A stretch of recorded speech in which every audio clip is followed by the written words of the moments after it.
I began drawing primarily because, I don't know, I've always had a real love for animation and comics. And the animation thing, I can't trace back to any point. It's just been a lifelong thing.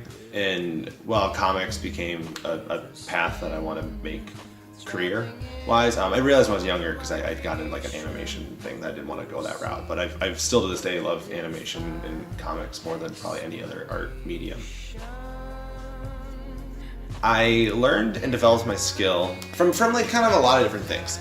I definitely kept developing my drawing style from things that really spoke to me in a way I couldn't articulate. It was just like that thing in your brain, like when you eat like your favorite food or your favorite drink or something like that, that it just like, it makes sense. It feels like breathing to me. It makes me feel like, oh my God, like this is like what I need to do. This is what I want to do. And if it like just kicks this thing into gear to me to keep going.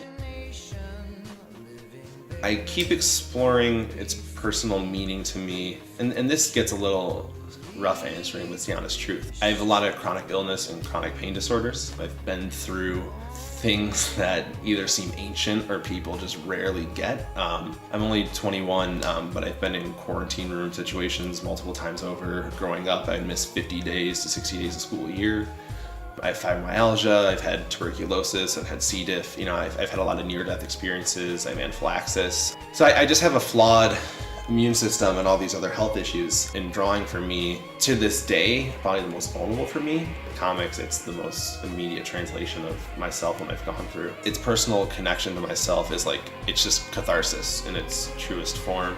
To be able to process pain and sickness and illness, combine it with some humor and some just, I don't know, goofiness, and the silliness of cartooning and putting those things together to allow it to like help me keep going.